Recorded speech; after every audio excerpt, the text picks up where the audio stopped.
You know what I really love? My comment section.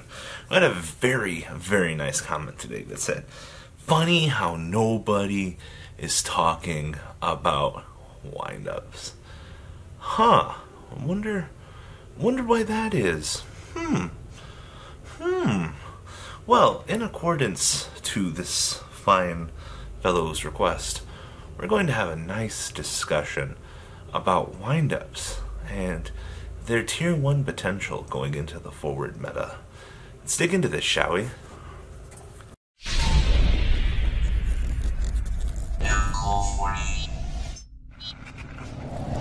Alright, so we dug out Hawaii Robbie to talk about fucking wind-ups, because I don't know why this young feather duelist seems to think that they're going to do anything without their beautiful warship. So my first comment to you is, why in the hell do you think that if the deck has 3 Zen Mighty in the OCG, that the deck is even going to do anything here? But Robbie, they still have the wind-up hand loop. They're really good. You're just undervaluing them. You fucking fat piece of shit. Okay, so here's the thing. I lived through wind-up hand loop. I know what the fuck I'm doing with the deck. I was a savage. Okay, so for those of you that don't know about Zen Mighty, it's 2 level 3s to make it. You can detach a material from it, special summon 1 wind-up from your hand or deck, and when a wind-up on the field is destroyed or sent to the graveyard except during damage step, you can detach a material from this card to return that target to your hand. The ship is still banned, alright? Whatever potential that you were hoping for without the ship is gone. Wind-ups, they might have some other cool tricks up the fucking rainbow, but Moo Moo Robbie here is seeing through your fucking bland colored shit. So here's the thing. Like I said, wind-up hand loop was the main thing that unfortunately made Jimmy John the deck go around. And it's really unfortunate because we're not getting that garbage back any fucking time soon. Now, contrary to popular belief, Wind-Up Factory still does exist. Factory is one of the coolest support cards that they could have. Now, unlike previous archetypes, Blackwings, this thing's a little bit more limited. So once per turn, if the effect of a wind-up monster is activated except during damage step, you can add 1 level 4 lower wind-up from your deck to your hand. They do have a consistent engine, and I've seen a few little gimmicky OTKs that wind-ups can do, but having it be a continuous card that only activates on the resolution of an effect, it's not bueno to me, man. The way that the engine works in wind-ups, it's a little bit too slow without Zen Mighty, and I don't even think Zen Mighty can really save them. I understand they've gotten new cool things, and I think the whole reason why this discussion has been sparked as of late was because of the honest new support card that they got, which, oh God, what? I don't even know what the hell it was.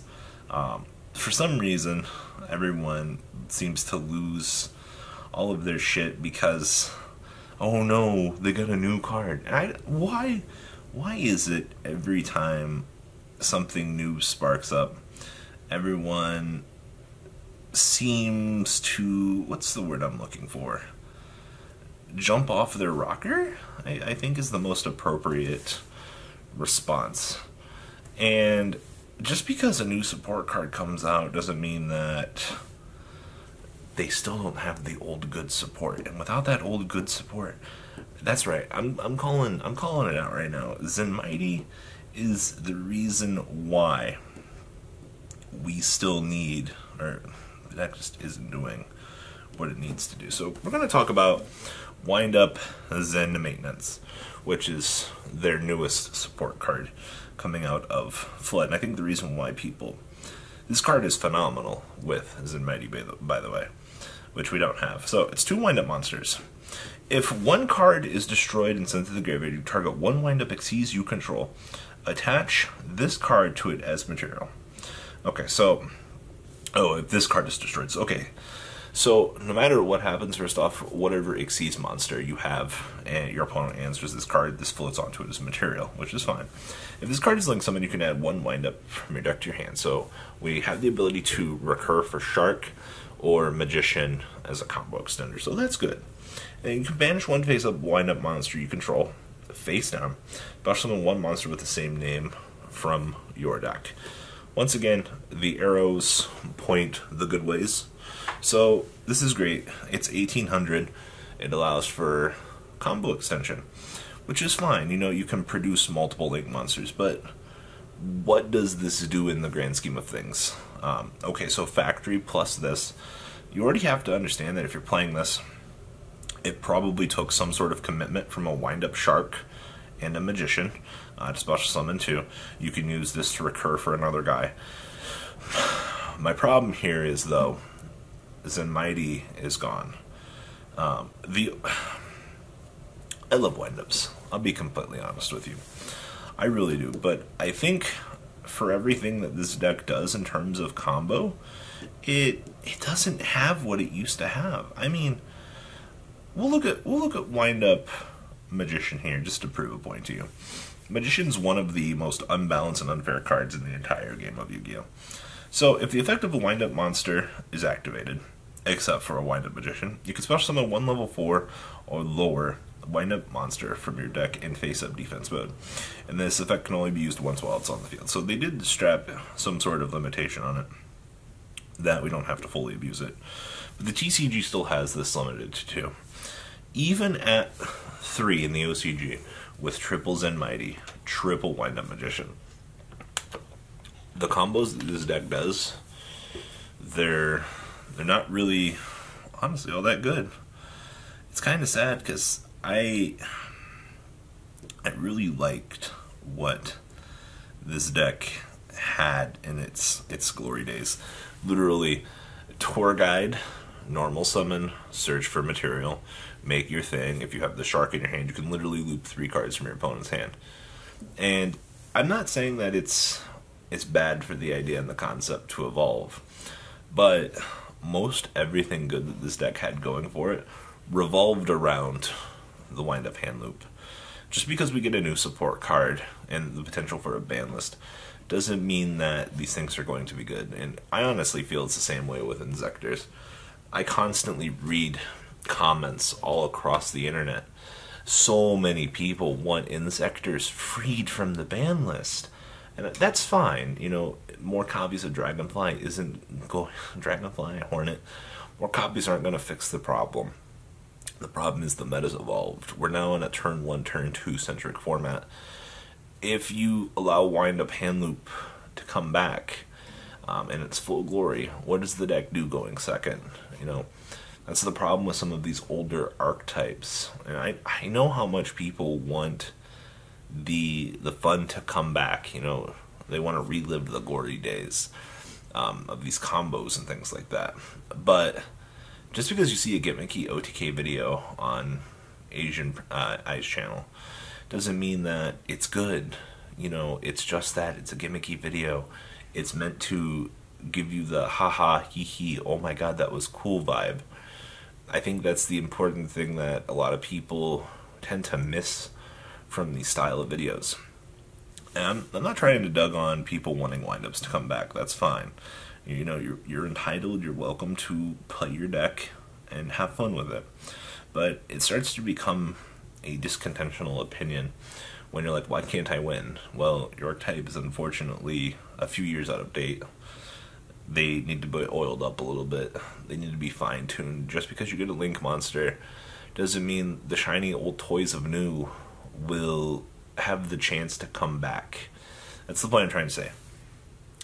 Then you have stupid cards like Wind-Up Rabbit that have existed for 100 years. And, I mean, Wind-Up Rabbit will continue to be one of my favorite cards in Cyframes, just as the little bouncy guy that he is. I mean, Wind-Up Rat's fantastic. They have great recursion. They have great searchability. They have Wind-Up Rabbit as a support card. But if we've learned anything from the OCG and things like that, pre-made archetypes, power creep does exist. And it's really a shame, because I would love to see some of these things come back. But unless you give them a whole new line of support, like the Union archetype, we learned our lesson with ABC. Fucking scratch everything else before that. Fucking redo that shit. Alright? That's how you fucking fix an archetype. You just scrap it all and fucking redo that garbage. Because at the end of the day, it's one thing and one thing only that we know. If it doesn't fucking work, it's probably not going to continue to work. Unless it's the Lightsworn engine for some fucking reason, because that shit always fucking will be there. I never got that part, but fuck it. If it's not broken, why fix it? It's my 2 cents. Kudos to you, young duelist. You got an interesting topic out of Robbie. I just fail to see wind-ups being good any time ever again, unfortunately. And that wraps up this video. Please support me by liking this video and supporting the many colors of the Moo Moo Rainbow, because without the rainbow, I would be a very bland person. Please, we need Black Robbie back. We do need Black Robbie back. I need Black Robbie to go put Red Robbie back in his fucking place. Fucking stupid Red Robbie. He's the worst. Alright, well, my stomach's making weird noises. Alright, Moo Moo Robbie out. Always remember, if you had a full body image of this, yeah, literally, like, I fucking feel like Peter Griffin. Or, no, it was Homer Simpson. Alright, guys. Deuce the fuck on out. The ride never ends, guys. Make sure you enable those notifications to get the latest videos that are being posted on this channel. Make sure you guys check out VanCole40 for my Cardfight Vanguard channel. And join me and House of Champions on the Zodiac Duelist TV Twitch stream. We'll be interacting with our audiences. And please check out No Limit Gaming and LGTCG.com for the cheapest trading cards on the market. Thanks for watching, guys, and please have a good day.